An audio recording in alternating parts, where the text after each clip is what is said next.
네, 지난번 웹소설 영상이 생각보다 많은 사랑을 받았습니다. 정말 감사합니다.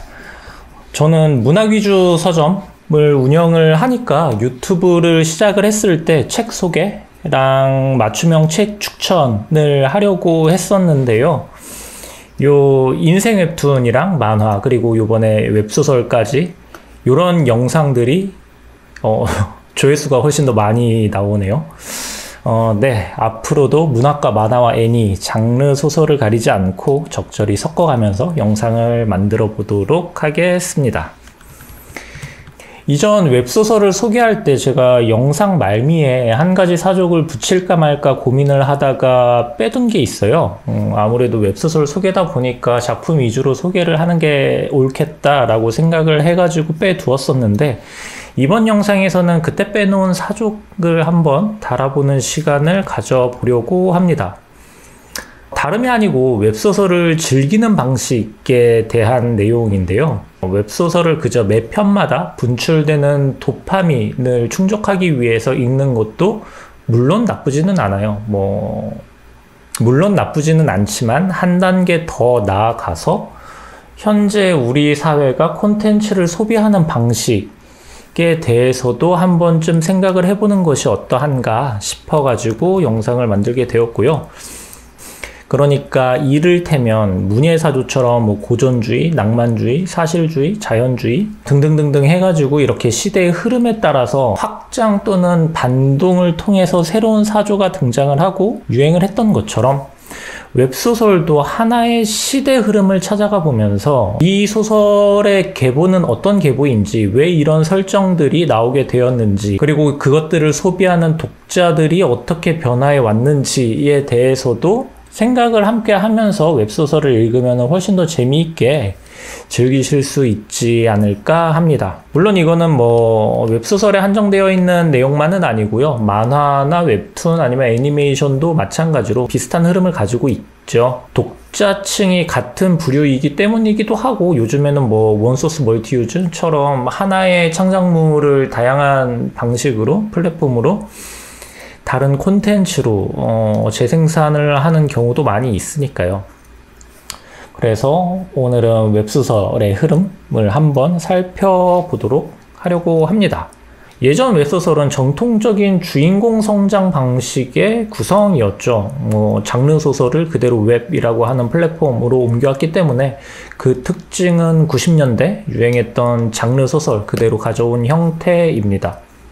힘없고 어리고 약하고 아무것도 모르는 그런 아이가 주인공이 어떤 기연을 만나게 돼서 수행을 하고 모험을 떠나고 적과 싸우고 위기를 극복하면서 성장하는 형태였죠. 이거는 무협이나 판타지뿐만 아니라 로맨스 장르의 흐름도 비슷한데요. 신분이든 권력이든 뭐든 약한 주인공이 점점 성장해 나가며 강해지는, 무력이든 사랑이든 평화든지 간에 고난과 역경을 딛고 최종 목표를 쟁취하는 형태의 기본 구조가 됩니다. 성장형 소설을 읽으면서 독자들은 주인공의 성장을 같이 지켜보면서 응원을 하게 되고, 그 주인공이 목표하는 바를 이루게 되었을 때 같이 성취감을 느끼고 기뻐하는 감정을 느낄 수가 있죠. 그런데 이런 성장형 소설들은 다양한 작품을 읽으면 읽을수록 독자들이 답답함을 느끼게 됩니다. 새로운 작품을 시작하게 됐을 때 얘를 또 언제 키우나 싶은 마음이 먼저 드는 거예요. 내가 비류연도 키웠고 후치도 키웠고 다 키웠어. 얘는 또 언제 키워? 하는 마음, 주인공을 키워야 된다라는, 주인공이 성장하기까지의 과정을 지켜봐야 된다라고 하는 피로감을 느끼게 되죠. 그래서 등장을 한 게 먼치키물입니다.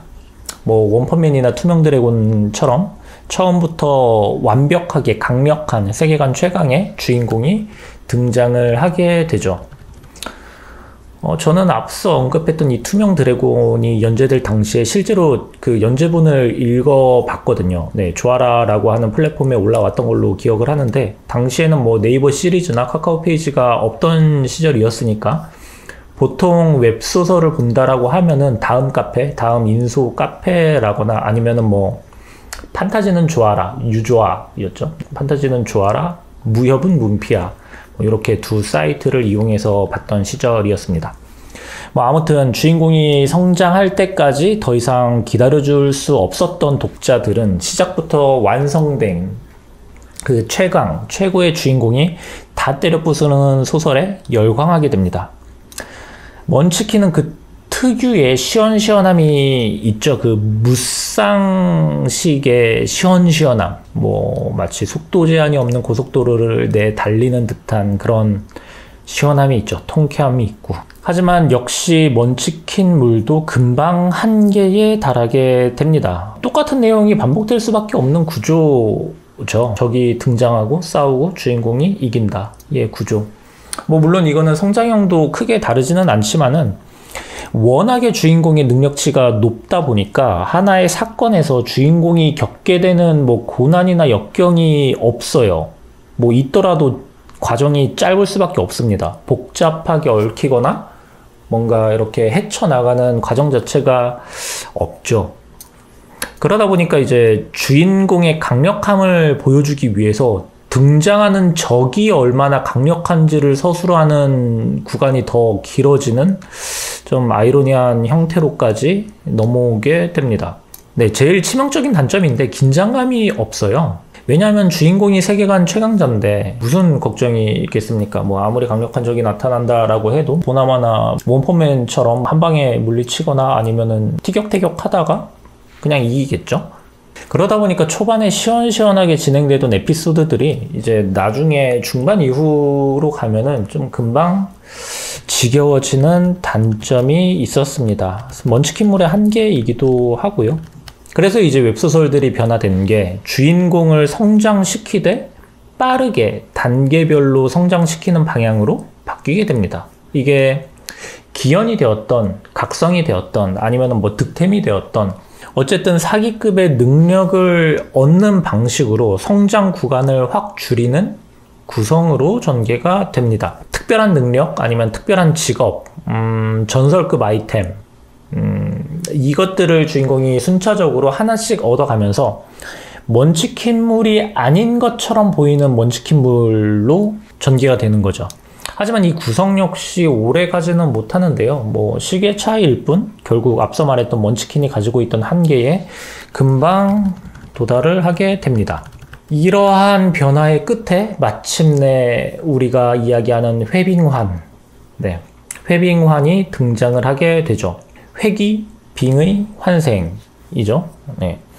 이것들은 주인공의 어떤 물리적인 힘의 우위가 아니라 본래 자신이 가지고 있던 지식과 정보를 이용한다라는 점을 바탕으로 비범한 능력을 발휘하게 된다는 공통점이 있어요. 과거로 회귀를 했다면은 미래를 알고 있기 때문에 위험을 피하거나 대비할 수 있고 누군가를 이용하거나 설득할 수도 있죠.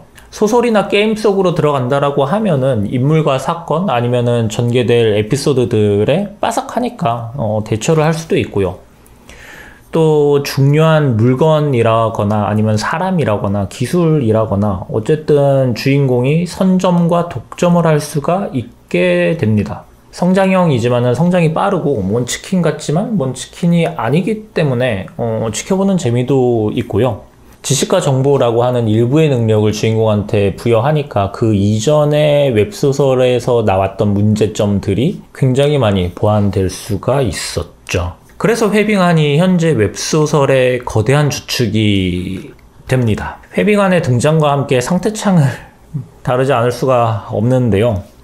사실 할 말은 없어요. 그 게임 판타지 장르에서 상태창이 즐겨 나왔었는데 요즘에는 이 세계로 차원 이동을 해도 상태창이 나오고 몬스터들이 현실 세계에 등장을 해도 상태창이 나오고 다 상태창이 나오는데 사실 이거를 자세하게 들여다보면은 상태창은 뭔가 작가를 위한 장치일 뿐이지 이게 아무런 의미가 없어요. 분량만 차지하는 장치, 네, 장치죠. 게임 판타지 장르가 처음에 막 유행하기 시작을 했을 때에는 그 주인공의 강함 또는 성장을 어느 정도 하는지를 보여주기 위해서 상태창이 좀 나왔었거든요. 그리고 전투력 측정기로서의 역할을 좀 하려고 했었는데 지금의 상태창은 스테이터스의 수치를 보거나 스킬 설명을 읽는다라고 해도 직관적으로 세계관 내의 강함이나 약함을 판별할 수가 없게 되었죠. 레벨 1짜리 주인공이 레벨 99의 적을 특수한 스킬 하나로 이겼다라고 하면은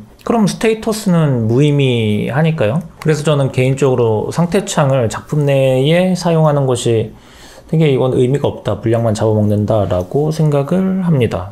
정말 MMORPG처럼 세계관이 구축되어 있고 그 세계관 안에서의 그 강약, 그러니까 전투력의 서열이 딱 정해져 있는 상태다 라고 하면은, 그러니까 밸런스를 완벽하게 잡아놓은 상태다 라고 하면은 뭐 사용해도 상관이 없을 것 같은데, 그게 아니라면은 뭐 굳이 이게 뭐 힘이 몇이고 덱스가 몇인지 우리가 독자가 알아야 되나 싶은 마음입니다. 그리고 이제 회빙안에도 조금씩 진려하는 독자들이 생겨나는 것 같아요. 회빙안 이후에 또 어떠한 형태의 웹소설들이 흥행을 할지 유행을 탈지 좀 보자면은, 저는 개인적으로 착각계가 아닐까 합니다.